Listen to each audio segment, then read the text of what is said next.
Great empires convince people that their currencies are incredibly reliable.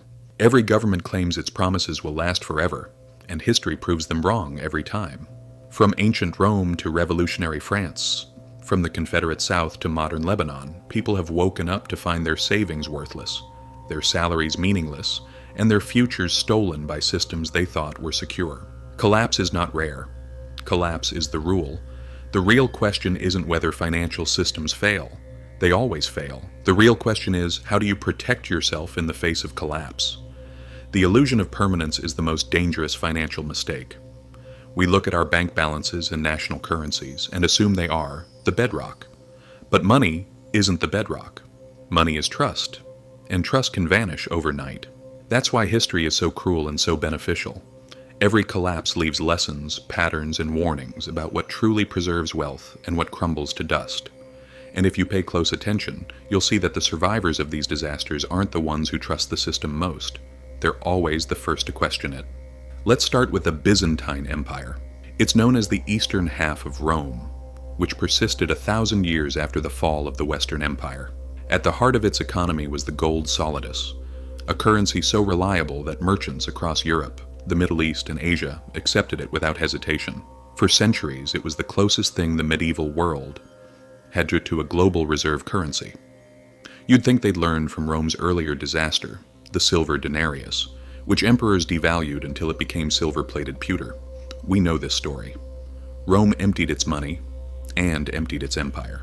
But centuries later, the Byzantines made the same mistake with gold. They began reducing its purity, thinning it, and mixing it with cheaper metals. At first, no one noticed. Then confidence crumbled. Coinage, the foundation of Mediterranean trade, became a mere political fiction. Its debasement destroyed its credibility. And with it, the Byzantine economy lost the stability it once possessed. So what remained?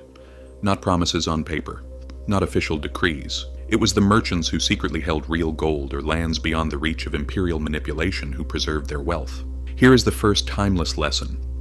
Governments cannot resist the temptation to dilute their currency. And when they do, real value flows into assets they cannot imitate or print. But not every collapse is caused by rulers falsifying their currency. Sometimes it stems from sudden shocks. In the mid-14th century, Europe was struck by the most devastating epidemic in its history, the Black Death. Between 1347 and 1351, as many as half of all Europeans died. Cities were emptied, villages have been destroyed, trade routes have collapsed. At first glance, it seems like a complete disaster. But economically, the story is more complex. When half the workforce is wiped out, labor becomes valuable. Those who survive can demand higher wages. Food and land, once scarce, become relatively abundant compared to people. Families with liquid money, silver, goods, or simply the ability to work, suddenly wield power they never had before. Land that once cost a fortune can be purchased at a pittance. Houses are abandoned. Fields are unplowed. It becomes a buyer's market for those still standing. If this sounds disturbingly familiar, it should. During the COVID-19 pandemic, we saw a modern version of the same pattern.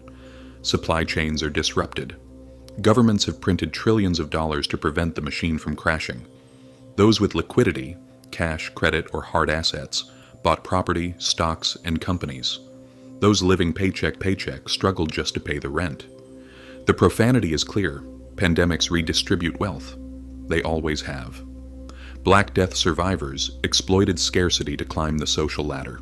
COVID survivors with liquidity invested in assets others were forced to sell. This lesson isn't comforting, but it's true. Crises reward those with reserves and punish those without. While pandemics demonstrate how quickly shocks can upend an economy, the banking collapse in Renaissance Florence shows us something just as crucial. Institutions that seem impossible can topple like dominoes. In the 1340s, Florence was the financial capital of Europe, and home to powerful banking families like the Bardi and Peruzzi. These houses lent large sums to kings. The greatest disaster, however, befell King Edward III of England, who defaulted on his massive loans. When Edward III defaulted, banks collapsed. Depositors went bankrupt. Trade froze. Florence, once rich and powerful, was plunged into turmoil. The average citizen who relied on the city's powerful banking dynasties learned a bitter truth.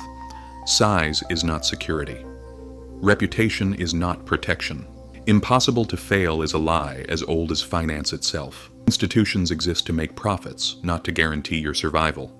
When they collapse, they take your savings with them. This pattern repeats itself in every century. From the Florence bankruptcy to Lehman Brothers in 2008 to the Lebanese bank freeze in 2019, survival belongs to those who understand that the promises of an institution only ultimately fail. Now let's cross the ocean. The American Civil War is remembered for its battles, its policies, and the abolition of slavery. But behind the smoke and the talk, there was a financial war hardly thought about by most people. Both the Union and the Confederacy learned the same painful lesson. A war on this scale requires printing money. In the North, the government printed green dollars, paper money backed not by gold, but by the promises of the United States itself. At first, it seemed brave and patriotic, but the more dollars poured into the economy, the less they could buy. Inflation was quietly eroding their value. In the South, the situation was even worse. The Confederacy, starved for resources, printed staggering amounts of gray dollars. By the end of the war, Confederate inflation had reached insane levels. Prices soared by thousands of %. Soldiers' pay was practically worthless by the time they received it. Families carried bags full of money, enough to buy a loaf of bread. By 1865, Confederate currency wasn't just weak, it was dead. What mattered in that collapse were not promises on paper, but tangible assets: land, food, gold, everything real. These were valuable, while money became a cruel joke. For ordinary Southerners, it was devastating. A lifetime of savings turned into waste paper. For people with access to tangible goods, war was a terrifying but real opportunity to buy property and wealth cheaply. A lesson Americans rarely hear but should never forget. Your own country has already experienced a currency collapse. And when it did, protection didn't come from relying on the paper in your wallet. It came from holding on to the value the system couldn't inflate. France is another brutal reminder of how quickly revolutions can destroy money. In the 1790s, when revolutionaries overthrew the monarchy and seized church lands, they introduced a new paper currency, the assignat. In theory, it was backed by the value of the confiscated property. In practice, the government recklessly printed it. Each new wave of assignats undermined the previous one. Prices were rising rapidly. Wages couldn't keep pace. Soon, the assignat became worthless. Farmers refused to sell their food for paper, demanding silver or goods instead. Bread riots returned in Paris.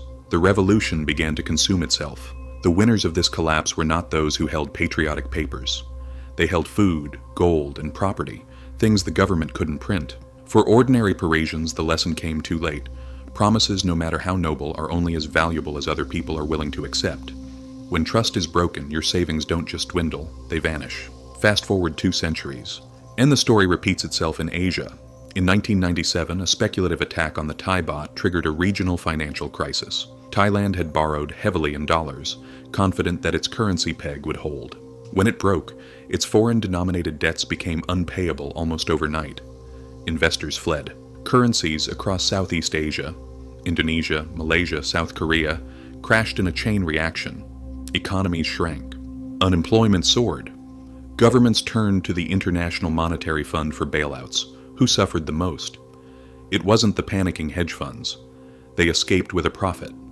They were ordinary citizens whose savings disappeared, whose mortgages suddenly doubled in value, whose jobs disappeared. The same pattern again. Those who held dollars or assets abroad survived better than those who relied on local currencies. Countries dependent on foreign debt were forced to tighten their belts.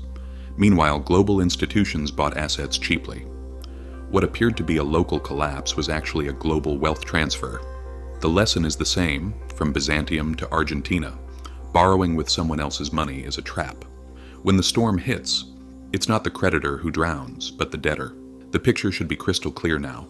Whether it's revolutionary France, Civil War America, Renaissance Florence, or modern Asia, the same themes return.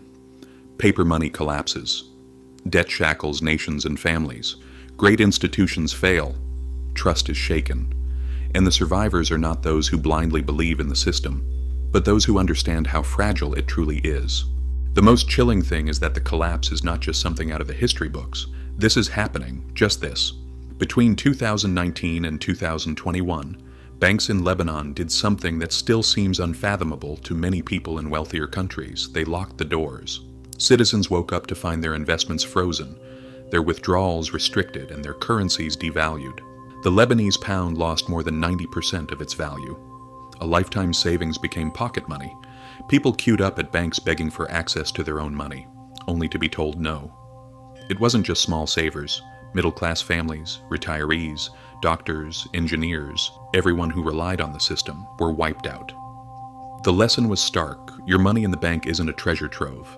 It's a loan to a fragile institution that might decide not to return it in a crisis. The best survivors were those who diversified their investments abroad, held real assets like gold or real estate, or held cash outside the banking system. Everyone else was trapped. If that seems far-fetched, it shouldn't be. In 2008, Americans saw their homes seized and their retirement funds shattered, while the banks that caused the crisis were bailed out. In 2020, during the pandemic, trillions were printed to keep the machine afloat. Asset prices soared. Stock markets rebounded. Real estate prices soared. What about wages? Not really.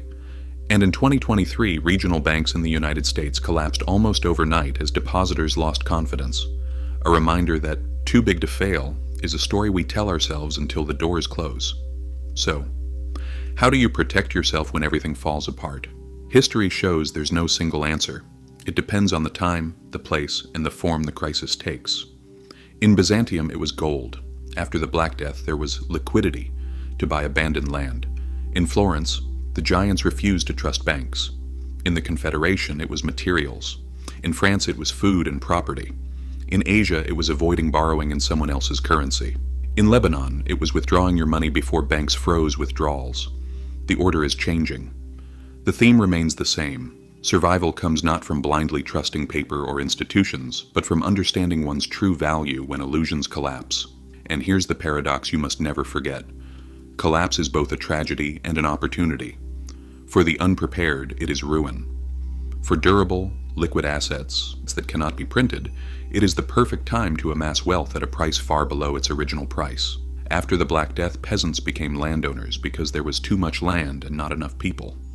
After 2008, millions of homes were foreclosed, while those with cash bought homes. History shows that protection isn't just about defense. It's also about positioning yourself to seize what others were forced to give up under pressure.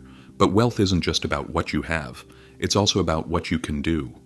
The survivors of history weren't just those who owned gold or land. They were those who created value when others couldn't. The baker, who could still make bread. The craftsman who could repair tools. The farmer who could grow food. The merchant who could move goods across borders. These were the people who didn't just survive the crash. They rose up during the crash. In every crisis, money loses its meaning, but production doesn't. People still need to eat, build, repair, trade, and live. Those who can meet these needs never remain poor for long. A deeper protection. It's not blind faith in institutions, not the hope that governments or banks will save you, but a combination of these: real assets, real skills, and the awareness that illusions always collapse. Every crisis is a transfer, from the trusting many to the prepared few, from promises on paper to tangible value, from passive savers to active builders. History has shown this pattern again and again. So the question isn't whether everything will collapse. It always does. The question is, when it does collapse, will you be one of the many who made promises, or one of the few who have something real? History doesn't repeat itself exactly, but if you ignore it, it will still crush you. If this has given you a new perspective, subscribe. History has the answers. I'll show you where to look.